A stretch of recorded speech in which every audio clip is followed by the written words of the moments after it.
Hello, I'm Dale Matthews, and with me this evening on Inside News is Mike Jones. Hello, Mike. Good evening, Dale. Well, occasionally it's a good idea to step back as we do on this show, and we try to present to you a picture of what's going on around us.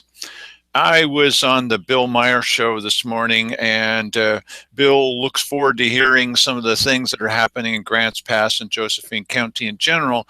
And I talked to him about last night's show, which was about Grants Pass City Council and how they're rushing to try to put us in debt for 25 to 30 years for some projects they have in mind for the renovation of downtown for areas where some people feel that there's no need for renovation, but could cost up to $100 million. And they want to be sure they're not very popular at the moment, this city council or the county commissioners. They want to be sure that they just get this in before the election.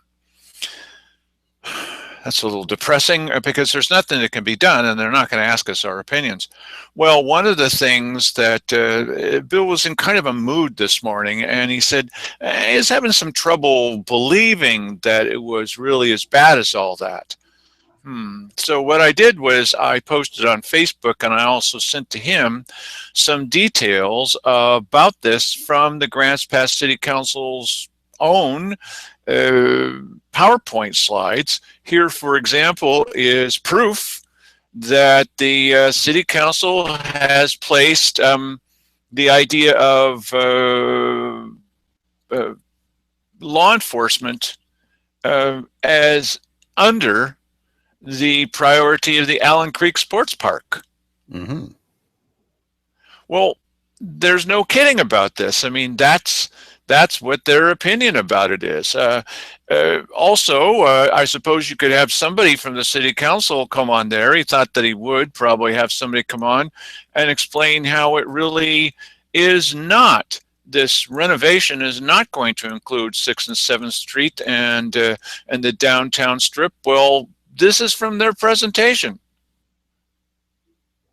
It sure looks like it will. And one other thing I think that they could probably trot somebody out to say is, well, those guys, they, they've got this show and they think that they know what's going on. But we would never suggest that we're going to put the city in debt for up to 30 years for a tune of over $100 million. Well, just look, there it is, $105 million. Okay, but I mean, the lowest figure on there is like 38 million. Yeah. I'm not even happy with that. I mean, I don't understand why we're supposed to be. Listen, I understand that you will sometimes take a drive and go into some place where wow, this place is really nice. They've done it up quite nicely, and isn't it nice that they do that? It's fantastic. But these is usually done in very affluent communities where, their finances are in top shape. There isn't an issue. They're swimming in liquid dough. And we don't have that situation here. I don't care what the city councilors say. That doesn't mean anything to me. What means something is, are you taking care of your obligations? And certainly the top obligation of any city or county has to be, are you protecting the people from criminals and things like that? No. Look at their top obligations. Look at their top. Top. That's their personal right. top priority thing. I'm talking about what's prudent if you're in city government or whatever. What are the main things that are always your main obligations? Your top obligation should be, public safety has to be the number one of any of these. It's the basis for civilization, and then you build on stuff after that. But in this community where they're trying to sell as hard as they can that we're in this public safety fiscal emergency, how you are doing this at the same time. These two things, they don't go together. And so, you know, I mean, if they had some plan that showed, well, here's what we're going to do. We're going to put this much over to public safety, and this is going to give us this sort of advantage here in the next few years, and that's going to free up, you know, that'll have us in a situation where we feel like we're freed up enough to do this, and this. You know, that would be maybe something I can buy into, but they're not doing that.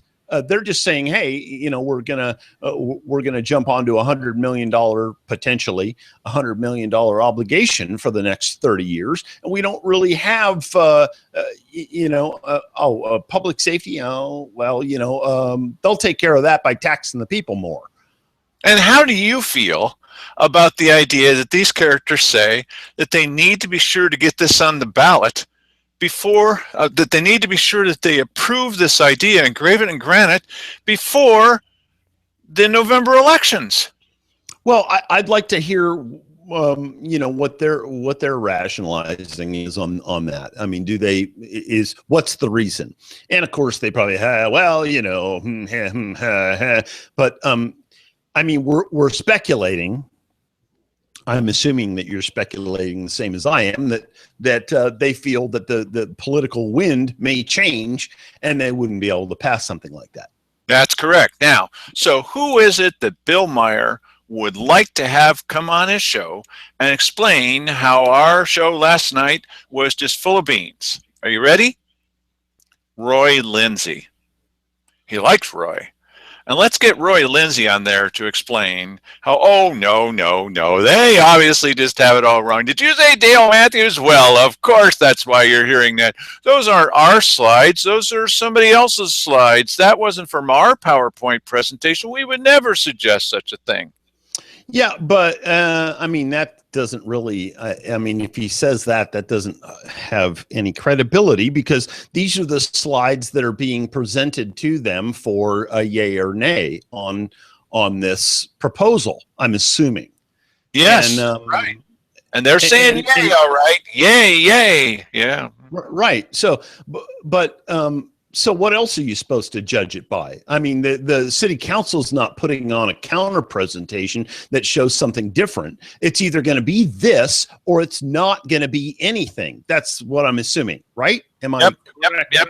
Okay. All right. Okay, so what we're going to do tonight is it's a simple show. We're just going to play back some videos for you to kind of bring you back up to date, to set you back up on the track of what's happening in front of us. And we'll start with Roy Lindsay and his version of the world. When I told him that the tax rate for Josephine County was 58 cents per thousand, he said, "What? You've got to be crazy." And I said, "No, that's what it is." And he said, "Have you tried to raise?"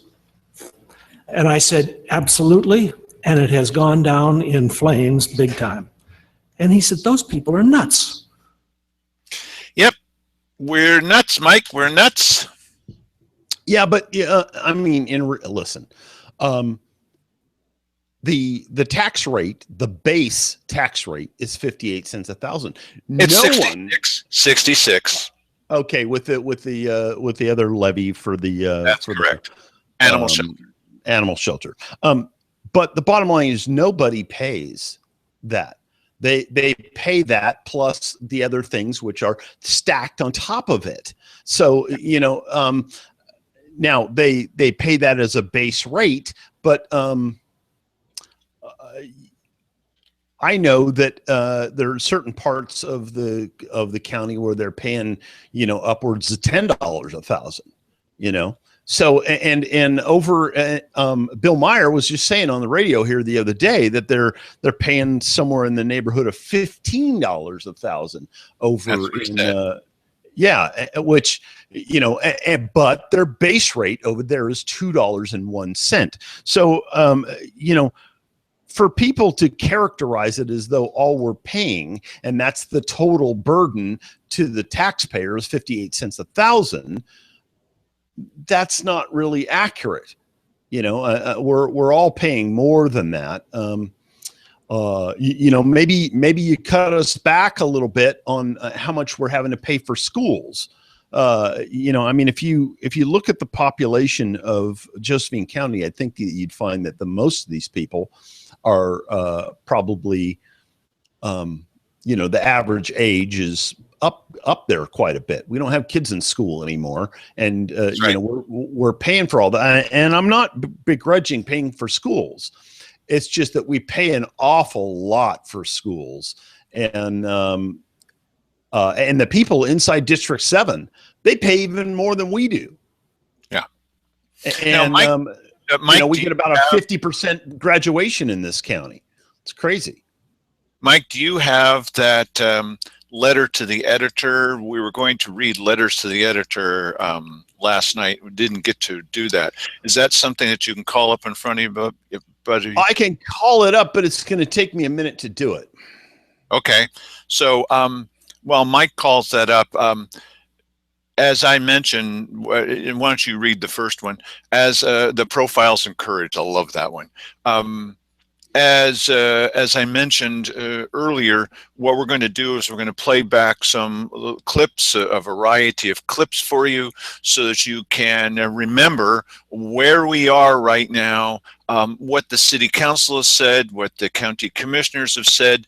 This that Mike is calling up is from yesterday's newspaper, the weekend newspaper of the Courier, and these are people who apparently have probably gotten together and said, look, we really need to support Cheryl Walker. We need to tell people how smart and brave she is. I remember when Dwight Ellis, when he was the chair, at one point he didn't want, I'd gotten up and I started reading from the previous week's transcript of a county commissioners meeting.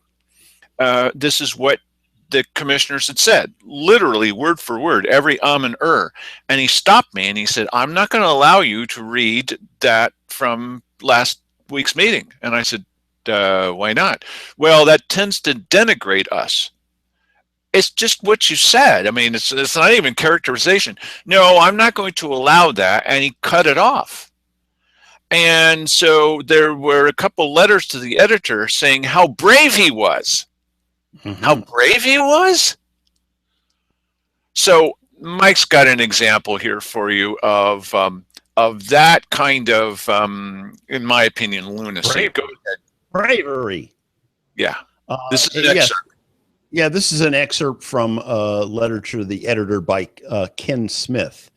In 1954-55, while recovering from back surgery, John F. Kennedy wrote the Pulitzer Prize-winning book, Profiles in Courage. The book profiled 8 U.S. senators who did what was right in spite of the political risks. This came to mind recently when Josephine County Commissioner Cheryl Walker prodded her colleagues to seek emergency public safety funding under House Bill 3453. In my opinion, she deserves a medal. Comparing her with John Kennedy. Okay. Mine's from Babs Eggleston. Same issue.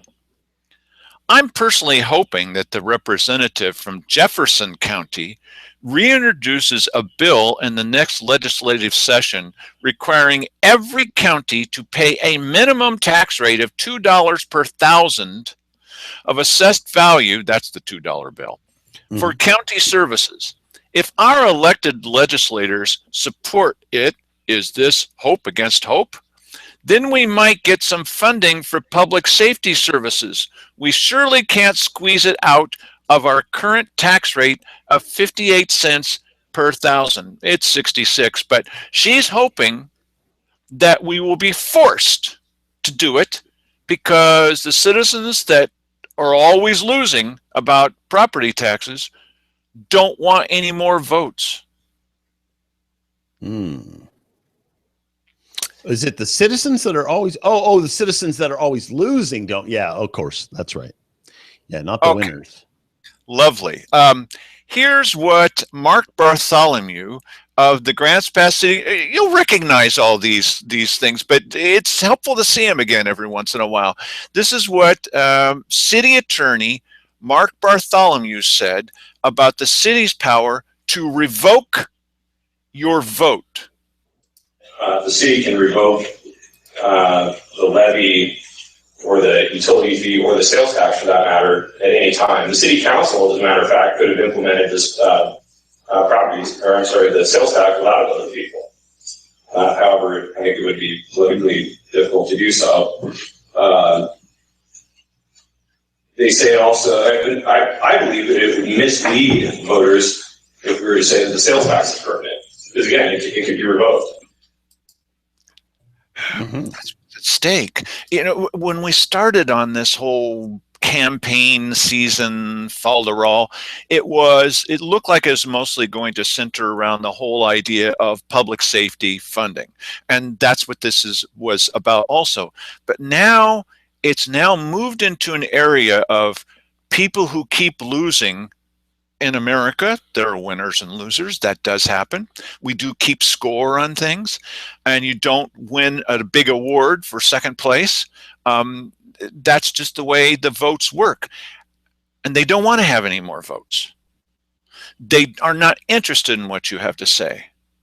And they're going to move on ahead no matter what. That's what's at stake. Well, you know what? I mean, for Mr. Bartholomew to feel comfortable saying that sort of thing anywhere, he has to have been living and working inside of a culture that's accepting of such thinking. And you know, this is the situation where we find ourselves. You know, these are the leaders that we have, are people that want to do this sort of thing against the will of people who vote differently. And so I fault the people on our side who've been so adamant about saying no to levies that they're not a little bit more politically active. Yeah. Okay. Look, what can be done about all these things? One is you have to inform people. We're doing our part.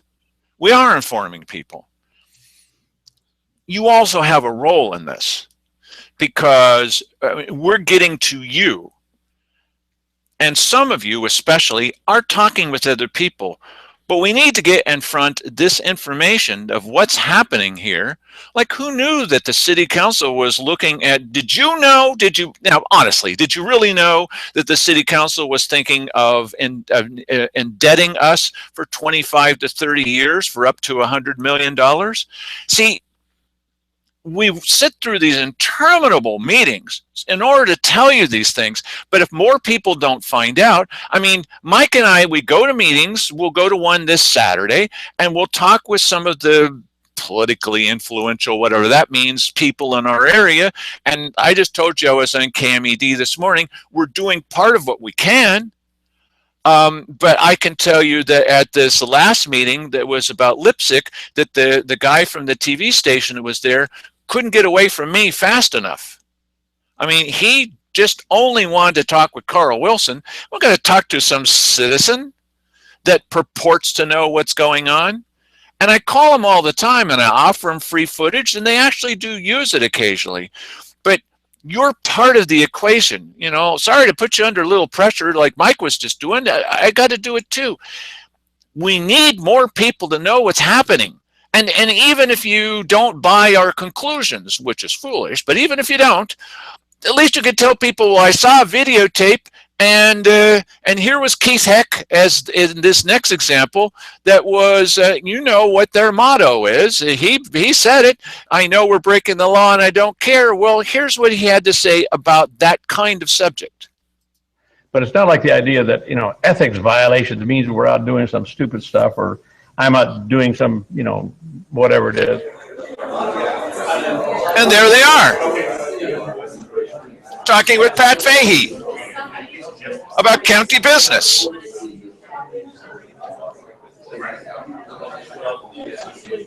Now, Pat wasn't very happy about that. And after that was over, the next week he came by, you mean to tell me, I got to paraphrase here, that you can't even talk with the county commissioners and you have a couple of commissioners there? No, Yeah, but I'm talking about county business, and that's okay. No, it's not. It's illegal.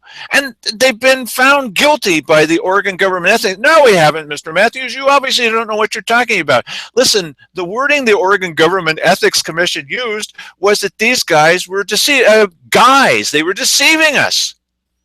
They were trying to deceive everybody. You don't use a word like guys or deceiving or cheating or lying. You don't say that unless they're guilty of something. It's ridiculous. Mike? Yeah, well, it's that topic is become just quite boring to me. I have to say that I don't understand why they don't just go, hey, I'm sick and tired of being called on this. Maybe I just won't do any of that stuff anymore. Yes.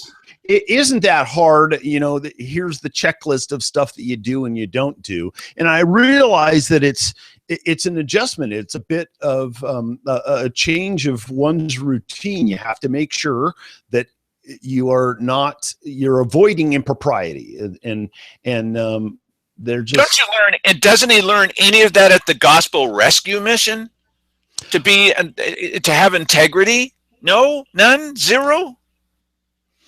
Yeah, well, the thing is that this is where I'm not defending them, but having integrity and following these rules that they have to follow, those two things are not the same thing, if you're asking me. Because you could have some perfectly decent guy who's clueless enough to have not remembered a certain a plank of the rules there, but they get caught on this stuff. And so it's not like they aren't reminded of this on a regular basis, that. Well, they are. Wally Hicks is sitting right there with them. Wally Hicks is sitting right there with them while they're breaking the law. When Dave Toller went over to a door and listened through the door to the private conversation that a commissioner was having with a constituent, does there need to be a rule about that? Don't listen to the door. No, but listen. Now you're getting into a completely different area of, if somebody's just a jerk. I mean, I look at somebody who does that almost the same way that you look at somebody who's, looking through somebody's window, trying to see somebody in a certain stage of undress or something.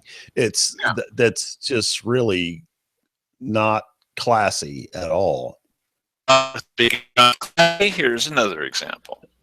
We've got our hands slapped really good. You've had your hand slapped. Had their hand, and the people out there still have their hand out, and that's getting really tough to stomach when you're up here on this end. And then you've got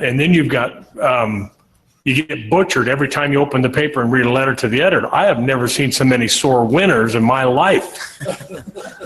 Get over it. I'm certainly over it. And this was about 2 weeks after the election. He was over it. He would like to go on to that. Well, of course he wants to go on to the next thing. That's Dan DeYoung. Nice. Got their hand out. And you saw how Keith and Cheryl and everybody in the room was yucking it up. I didn't think it was that funny. Well, this is how they see us. And I think that's very instructive, illustrative to see that and know that that's how much respect that they have for us. Here's what remember that. Here's what levee pushers have to say about all of us. So glad to see when we did this study. This study could have come up and said, no, don't even put this on the ballot. It's not going to fly.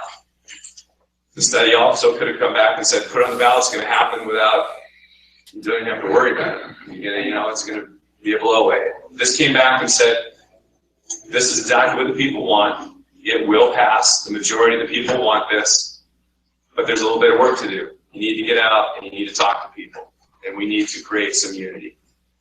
We have strong values in our community, in our county. We saw that very clearly in this polling, very clearly. It's a matter of uniting those values. I think we all want to be safe. It's about finding the best way to do that, the most effective and efficient way to do that. And this measure is exactly that. You know what, Unity, Mike.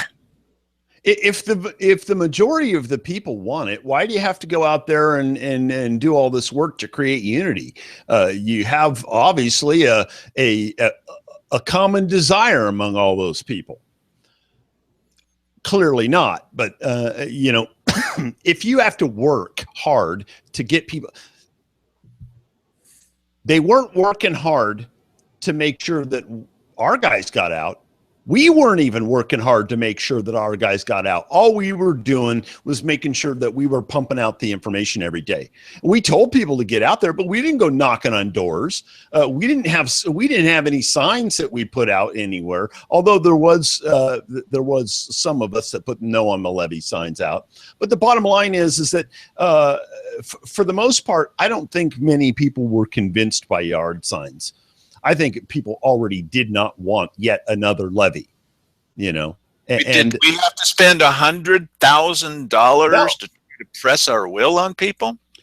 I don't even think we spent $100 on that, you know. Now, good thing, because I don't have it. Right, some signs were purchased. You know, and listen, there were people on our side that put out some money, and thank God that they did. You know, there was people that cared enough to donate to the cause to putting it out there and buy radio advertising and you know, do a number of things that were beneficial. But the bottom line is that I think already the people of the county did not want this. We were starting from a position of being ahead of the game. They were starting from a position of being behind, and they just never could get over the goal line there. The thing they figured out is never take it to the people again. Don't do that. Yeah, they have to be dreading the next time that they're going to do that. I mean, ultimately, they have to at some point, you know. Well, I'm sorry, Mike, go ahead. Even if you had the $2 bill in your favor. So here's something that's coming up. It wouldn't be long. Something that's coming up that we've predicted to you on the show, in case you didn't hear it last time. But you're not watching the show every night. Simon Hare had suggested that we need to put this advisory question, I'm going to do this kind of thing, on the ballot in November. It's not an advisory question. He's going to use the data from that to go straight to the governor and say, this is what we have to do. They're really going to be desperate by then. And what's going to happen is he's going to say in the advisory question that he's going to write up basically himself, say something like, would you like more? Why does somebody keep calling me during our show? Would you like more public safety services? He's been kicking that one around for quite a while now. Would you like more? Would you like more? Well, yeah. The question is, would you like to pay for more? Yeah. That's the big question. Okay, here's what they have to do is they have to try to trick you, because you don't want to do it, or tell you things which are entirely untrue. Here's Cheryl Walker, and listen to what she has to say. I think this is a clip where she's talking about how there's no activity in Washington, D.C. Of course, all of us sitting here know that to anticipate any further securable schools is folly at this point, because no one's in Congress is working on it. If they're not working on it, you know it's not going to happen. So anyway, that is the proposal, and I would like to know if that's something that you want pursued or not for the May ballot. So there's no activity. There's no activity. What's the matter with you guys thinking there's any activity at all? And by the way, CAJO has still not put any of this. They're not going to talk about this. Let me talk to you very briefly about the kinds of things that are on CAJO. I just was going through I'm looking at it right now. It's right in front of me. Alleged trigger man in Lake Selmac robbery. Grants Pass woman dies from injuries 1 day after I-5 crash. Fugitive in Lake Selmac robbery again. Suspect and victim identified in Friday's shooting in Phoenix, Arizona. Oh, no, in Phoenix, Oregon, sorry. Grants Pass City Council is having a meeting, okay. Public safety averaged filling 31 beds daily, okay. Then we've got, what else do we have here? Deputies arrest 2 men, Selma man jailed again, OSP arrests 2 more motorists, state troopers involved in 2 pursuits, bad things happening in New Jersey, whatever it has to do with crime, and did I mention crime, that's going to be on KJO. But they can't get around to mentioning that there's news out of Washington, D.C. and out of Salem about taking your vote away from you. They're not going to report that to you. That's KJO.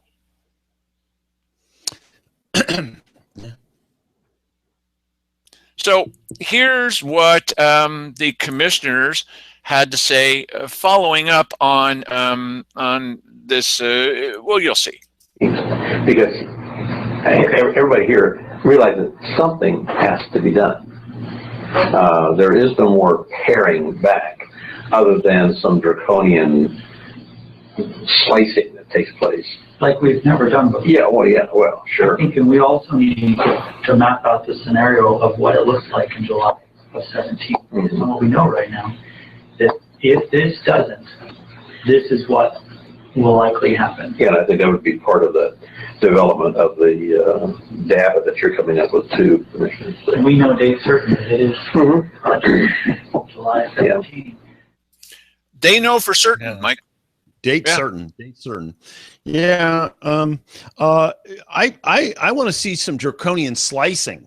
That's what I want to see. That may be a great name for a new kitchen tool, the draconian slicer. Like at a Greek restaurant where you want pita. Okay. Draconian. They've been working on these numbers. They've been working on these numbers since January. And what is it now? April? They don't have the numbers. But they're going to come up with numbers, and you wait for these numbers. They're going to come up with them, buddy. Here's Arthur O'Hare from the Finance Department. Find that, and to the reason why we needed that, I think that effort is still necessary. I was talking with Douglas County about their efforts to just codify a 5-year plan about what they perceive as far as revenues that they can count on, and then how that related to costs, and start working out preliminary proposals about, instead of speculating, well, we would have to close the jail, that it would be delineated through speculation that we have to close it because we were not going to meet that minimum threshold of keeping it open from an efficiency standpoint. Really? They keep talking about closing the jail, Mike. Yeah. Well, that's the scare tactic there is that, they have to have something. You saw them there. What they were doing was they were basically brainstorming as the best they could in front of transparency that, we got to come up with a good scare story about what's going to happen when all the money runs out. And, and of course, the biggest scare story is that the money is running out. I don't know who manufactured that one. We don't know for a fact that's true. Maybe the money is running out, but we don't know. We don't know. And based on previous examples, no, it's not. Now, does that mean it's... And they're talking about it like it is, though. Right. Yeah. That's it. That's why we played back that one clip about them. No, there's no activity. You don't know that. Stop telling us this stuff that you don't know. Well, what will happen when we have to close the jail? Who says we're going to close the jail? Right. Who? Well, and there is evidence to the contrary that there are people working on that. We've been telling you that for a couple of weeks now. And the Grants Pass City Council just voted to put in about $1 million.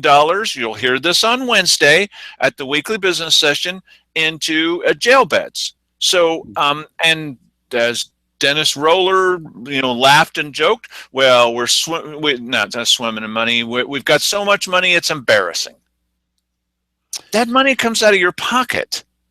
Yeah, well, I'm still very interested, and one of these days we'll actually get around to doing this to find out how much of the grants, the Josephine County Public Safety System, being the jail and things of that nature, that the city of Grants Pass is funding. Are they funding 80%? Are they funding 85%? Or are they doing that, or is the county carrying part of that, or are they carrying part of the county, what the county should be paying? Is the county only paying 10% of that? The county being the rest of Josephine County outside of GP. So, and I think we ought to know that, because there's this battle that goes back and forth as to who the freeloader is in all of this. Right. And they a were lot of trying times to tell us that we are the freeloaders here in our area because we're running the wheels off of OSP vehicles. Notice how they don't say that anymore, because we, on this show, we completely refuted that. Yeah. Using the OSP statistics. Well, but it isn't only that, because I think even we're talking about the county versus GP, and it may well be that in the county, excluding GP, is you got Merlin, you got Cave Junction, you got Wolf Creek, you've got Sunny Valley, you've got Williams, you've got Murphy, all those areas out there, and there's a lot of homes out there, and there's a lot of money being paid in property taxes.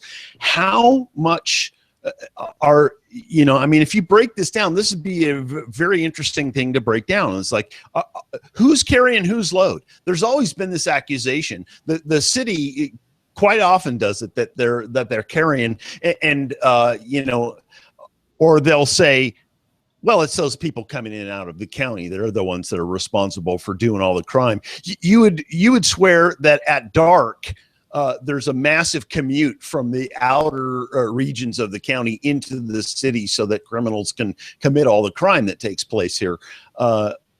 I'd like to see some numbers on that. I'd like to see, are they paying their fair share of things here? Are they, accusing other people, or is it, do they have it exactly right?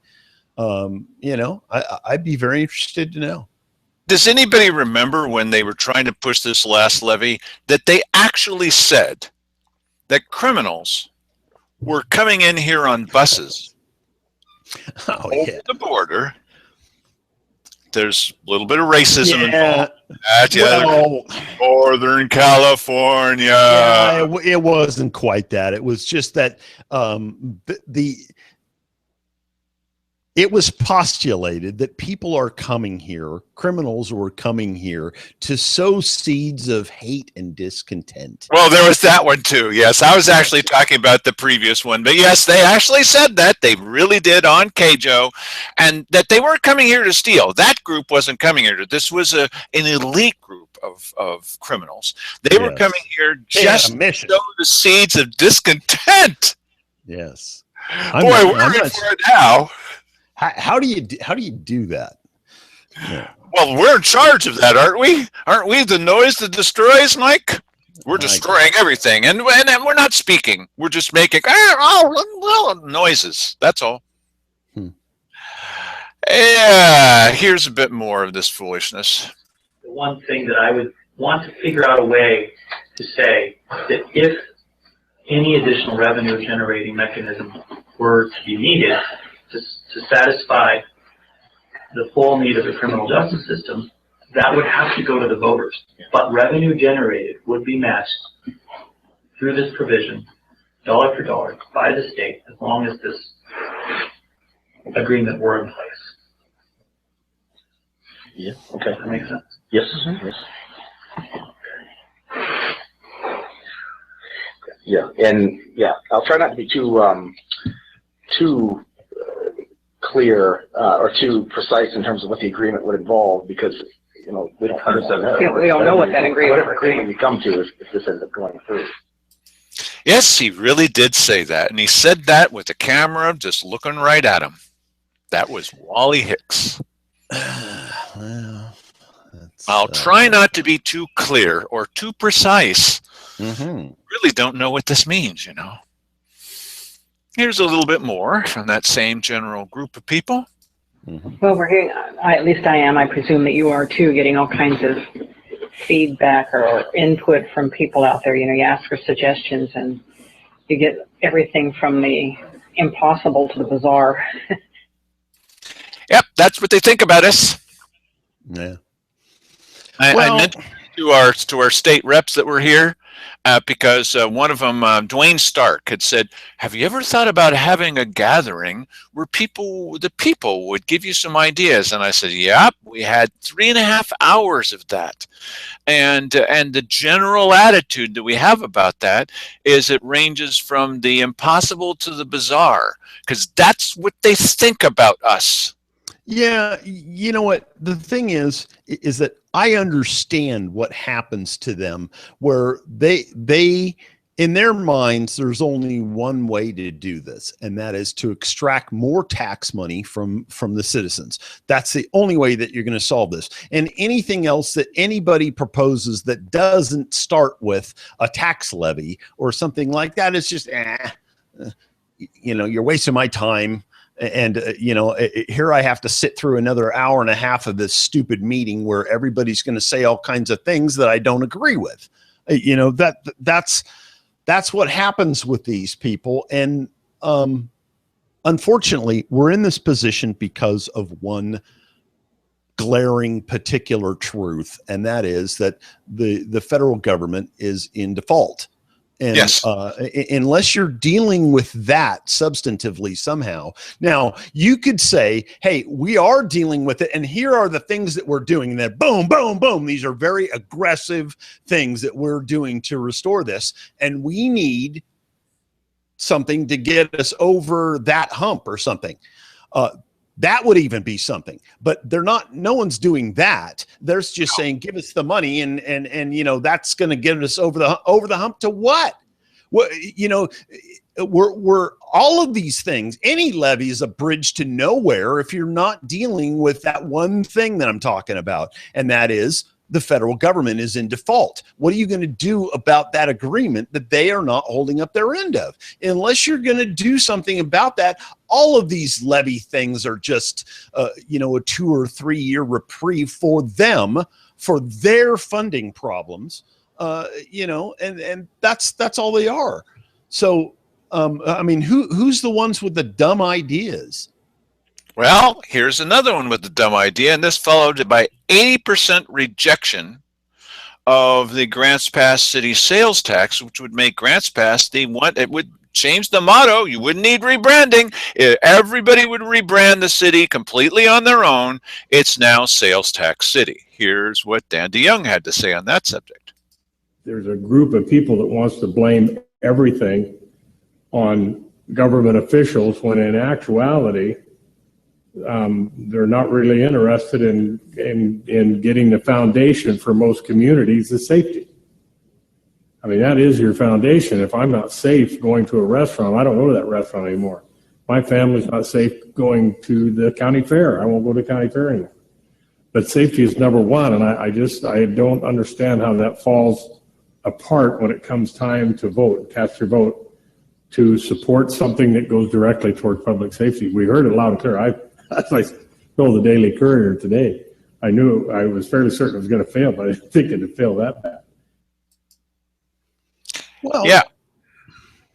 Listen, it isn't like the people of Grants Pass don't give plenty of money for the purpose of public safety. They do. The cops in GP, by and large, are doing a pretty good job. The numbers that the OSP says is true is that they have a 4-minute response time, generally speaking, average. So that means sometimes they're faster. Sometimes maybe they're a little longer. but that's in 4 minutes. I mean,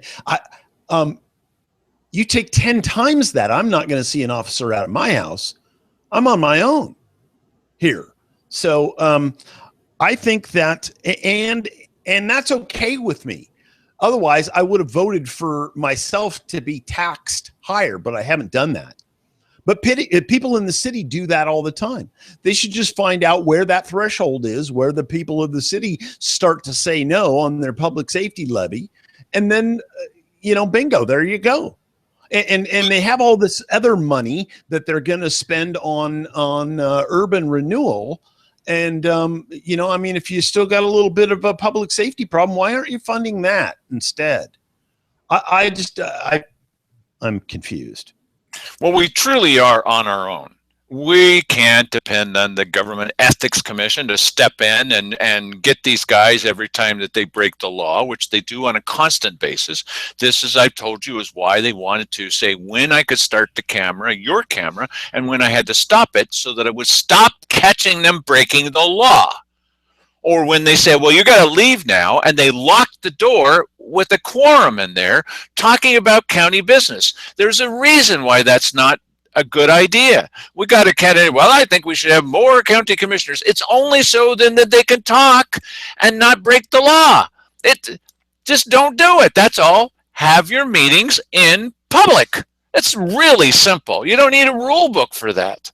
They didn't used to need a rule book. I talked to some people who used to be commissioners. They said, we never ran into this problem before. It's this group of people. We are on our own. And so we're going to have to solve some of our problems on our own. Well, they didn't really catch us. Look, we know that you did it because we've seen you doing it. We've videotaped you doing it, so we know you're breaking the law. I know we're breaking the law, and I don't care. We already know this. We know that they haven't told us the truth because we play back tape for you all the time. Well, they're not telling the truth. I mean, it gets to, that's not the news anymore. We know that they're lying to us. We know they're not telling us the truth. Nobody's working on this problem. Yes, they are. And then once you say that, then they never bring it up again. What happened to the $2 million followed by another $2 million gone, followed by another $2 million gone? What happened to all that money? We're not going to find out until we get a couple of fiscal conservatives in there that look through the books. What's left of the books after they've shredded stuff.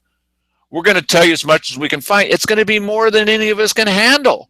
It's going to take years to go through that. Hey, what happened to those loans? Hey, what happened to these 90 full-time family wage jobs that were going to be created by putting a plaque on a rock? We're going to find out about this. That's what's ahead. That's the exciting part. Well, so here's, go ahead. No, go ahead. So here's what I think this is the mayor talking about, following up on the 80% rejection of their idea. Well, I certainly agree that it took a very brave council to try and tackle a countywide problem. And the only thing that could generate that kind of revenue, as we found out, was some sort of sales tax. And so we knew that the city of Grants Pass voters were already paying $5.50 on top of the 58 cents that the county people pay. We pay that same 58 cents and then pay $5.50 more to try and pay for our city services, which I think we do a very good job of managing as far as the council and as far as staff. And so I think we asked a really tough question. We got a clear answer, and that really helps us go forward. We have to talk about that in the near future. But I do expect that it would be a chance for the voter to be more engaged this year in the campaigns of our county commissioners and of our 4 city council seats, because it's important who sits up here, and it's important who sits over there at the county. And we know that our county-wide system has suffered through a lack of trust. Whether it's warranted or not can be argued all day long, but that trust level just keeps people from even thinking the issues all the way through. And then they see a simple concept of no new taxes. They don't have to articulate an argument. All they have to do is say, nope. Mayor's getting a phone call. We don't have a good argument, so we're saying no. Nope. We don't have a good argument, so we're going to say no. Now, you need to listen very carefully to this next one. I wish it was a little more clear. It's an amazing piece of tape, and Mike Jones is the one that's responsible for this. Here he is talking out on the street with Darren Fowler. So the city's proposing a 2% sales tax to go on the ballot coming up in November. Yeah. And so how do you envision that is going to change things for?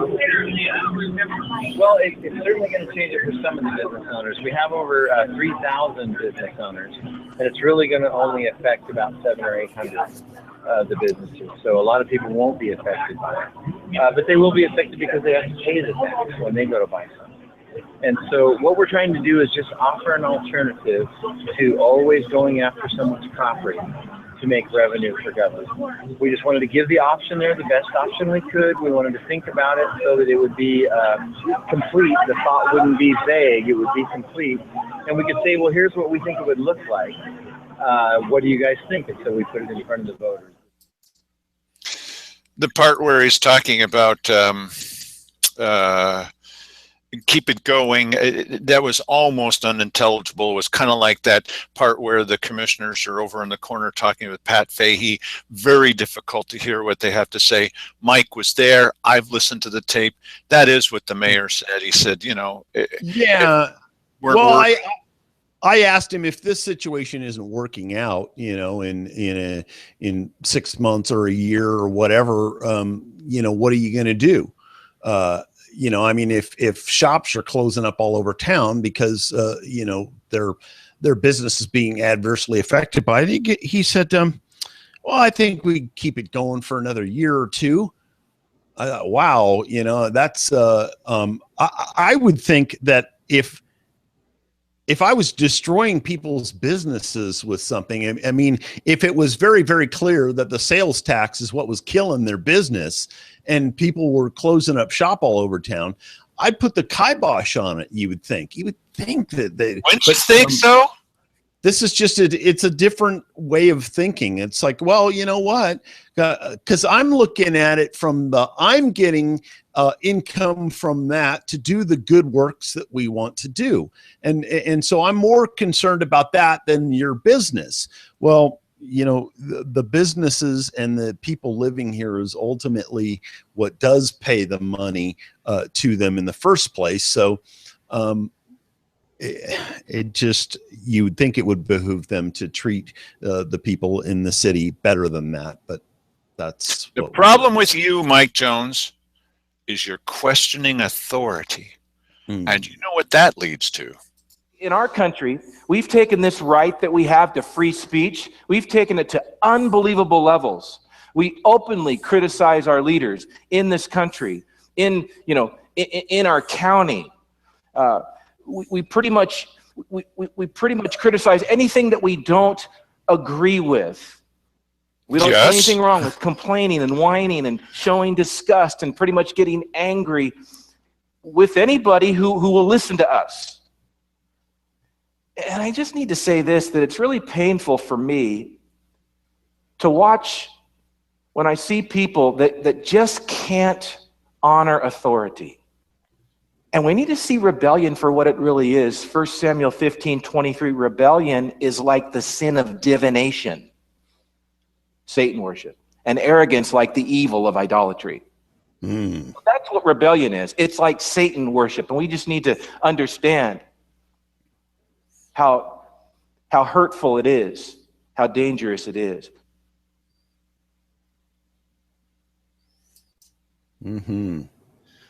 Just like our founding fathers, they rebelled against authority. So I guess the whole country then, according to that logic, is based on Satan worshipers. What a load.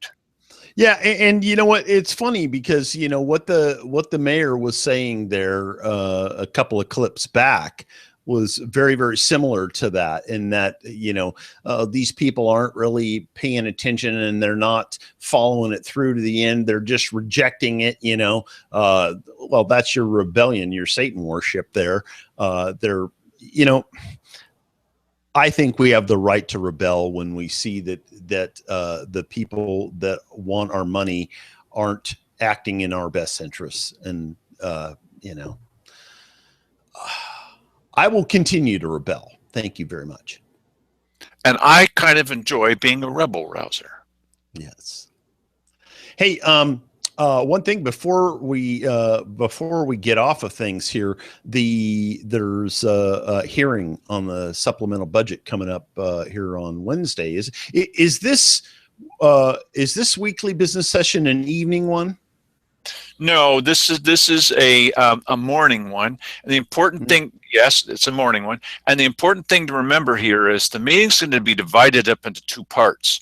One, so you'll get two chances to speak if you want to speak. Don't have to. The first, I always take advantage of the money that we pay to get information out. We all pay that, and so obviously we're using this as an opportunity to tell you about things that are happening. So you'll get a chance to speak only about the supplemental budget at the beginning. That's a public hearing, and then it'll be back to the regular meeting, and then you'll get a 3-minute chance to speak there. So if you want to come and listen, or maybe read up about it just a little ahead of time, it's available on the county's website. Some of the things are going to be discussed about the supplemental budget. Supplemental budget meaning, Mike, you want to tell them just a little bit about what the supplemental budget means for those who just might not happen to know? Well, I'm no expert on it, but I do know that they're going to be considering. Let's see here. I have something here that tells me about that. The supplemental budget includes additional funding for the sheriff's office that came in after the budget was adopted from the SRS extension, the grants past jail bed contract, and federal Justice Reinvestment Initiative grant. Also, the DA received a Violence Against Women Award grant.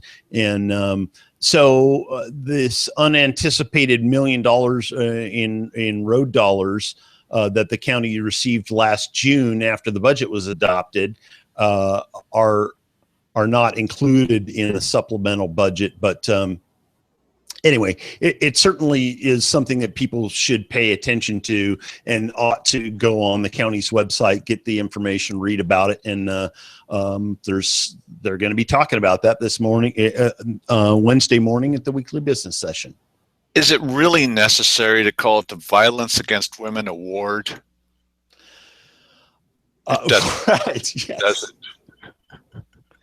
Yes. I'm not in favor of that. A grant, maybe so, but okay. So we've got a bunch of candidates forums coming up. Oh, that's what we need, a lot more candidates forums.